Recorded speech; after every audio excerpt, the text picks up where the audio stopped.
we got DeMarco Farr here. Yeah. Obviously, you're a boxing fan. Big time. You showed up.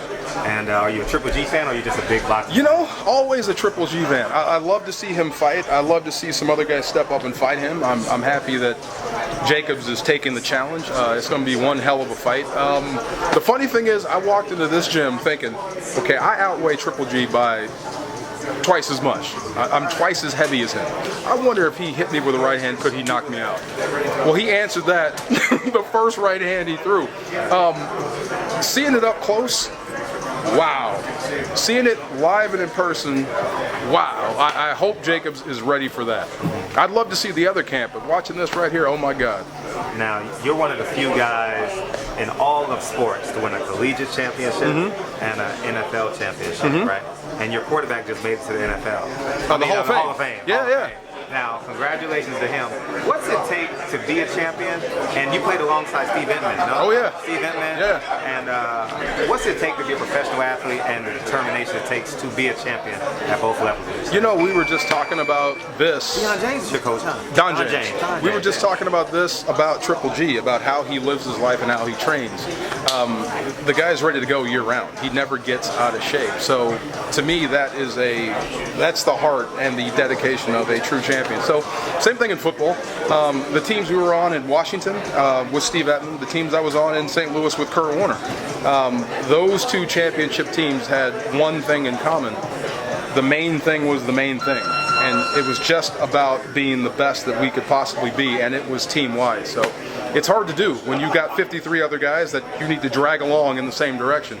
Easier for a boxer, it's just him. But when you get all 53 or all 100 going in the same direction, there's nothing that can stop you. Now you've experienced a Hall of Fame quarterback. How about Hall of Fame wide receiver? Do you think Terrell Owens is a Hall of Fame wide receiver? No doubt. No doubt in my mind. He'll get in. Yeah. This is just the process. How can I put it? If Michael Irvin had the weight, so be it. If Lynn Swann had the weight, so be it. But that position is tough for Hall of Famers. But Isaac Bruce is going to get in someday. T.O. is going to get in someday. This is just the process. But yes, he is a Hall of Famer. And talk about the 4-year run that, I'm not sure off the top of my head, the 3 or 4 year run Kurt Warner had compared to Tom Brady's lengthy career. Do you think that was some of the greatest 4 years of a quarterback which you've ever seen? And Wow. is Tom Brady the greatest quarterback? You know, I watching this year's Super Bowl, and maybe I'm still kind of emotional, to come back from 25 points down in the Super Bowl and win the game, I mean, that might have ended the discussion about who's the best in the world, or who's the best ever. Tom Brady is in that discussion. But Kurt Warner, the guy we had in St. Louis from 99 on until he left the team, wasn't as good as the guy that the Arizona Cardinals had playing for them. That guy was a Hall of Famer. Kurt Warner was at the embryo stage of his career when he was with us. We had a lot of talent, and he was great. But the guy they had in Arizona was the finished product. So if you was better in Arizona, really? Oh yeah, Wow. He had complete and total control of the offense. He just knew everything, and he knew everything that the defense was going to do. So, and that just comes with reps and playing time and whatnot. So. Is he a Hall of Famer? Absolutely. If I had my choice between Tom Brady and Kurt Warner for one game, for all the marbles, I'm taking my guy. I wasn't going to ask you that question I'm anyway. taking my guy, yeah. I played collegiate football, not at your level, but I know how we protect our quarterbacks. No matter what they do in and outside the field, we protect our quarterbacks I've met Brady to the death. I've met Brady. We've talked. I respect him. But I know Kurt. I know where his heart is. So I would take my guy any day of the week. But I bet any Patriot would say the opposite about Tom Brady. Now, you play with Marshall Faulk. Yes. And we have another guy coming up through the ranks, Le'Veon Bell. Oh, yeah. What's your impression of him, and do you think he can reach the apex that Marshall Faulk reached? Wow. I think Le'Veon Bell can be the best Le'Veon Bell can be. I wouldn't compare him to anybody. I think what he's doing now and how he's doing it is special.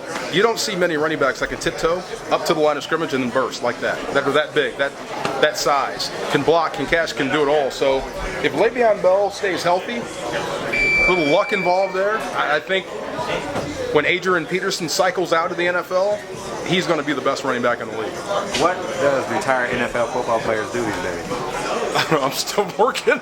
No, I'm still broadcasting for the Rams. I'm on the sideline now. So Tank Younger, God rest his soul, told me when I was a rookie in 1994. He said, "Remember this: professional football is the only sport when you retire, you're gonna have to get up and go to work."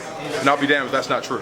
Really? Oh yeah, it's true. And you guys are in LA. I appreciate you guys coming to LA. I own a lot of property in the Inglewood area. Awesome. So I'm really. Oh, it's about to jump for you. Oh my head! Yeah. You have no idea. You're about to jump. All right. I am elated about that. All that whole Century corridor. Yeah. It was a slump when I bought it. You know, I got the cheap pennies on the dollar. But now I can't wait to get it appraised in a couple of years. You fly a lot?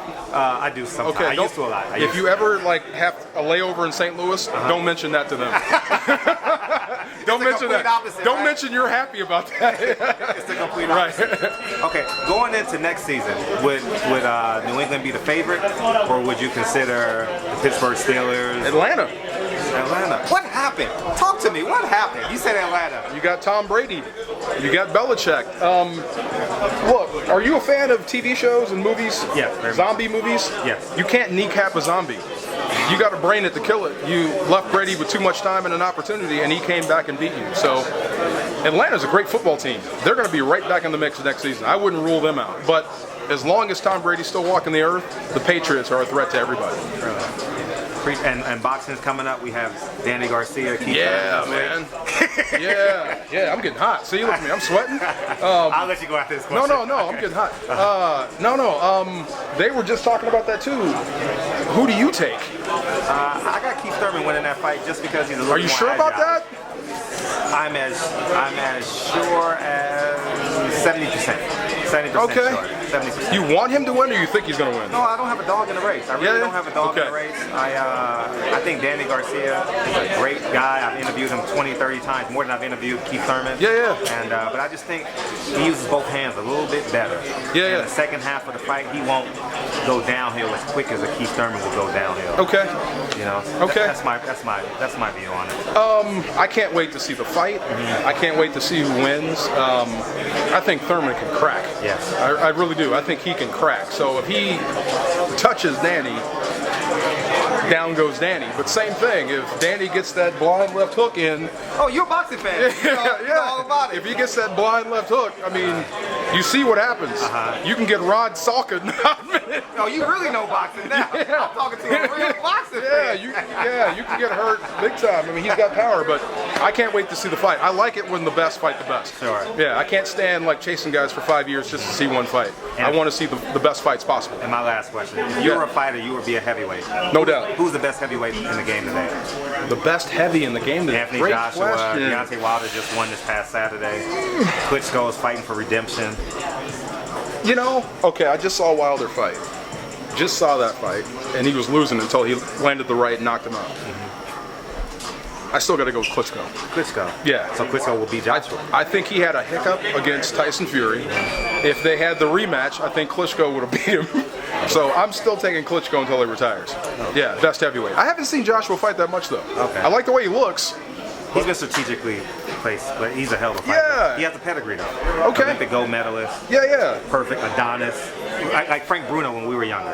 Like Frank Bruno style, but the light skin version. Okay, I always thought Frank Bruno had beach muscles. Yeah.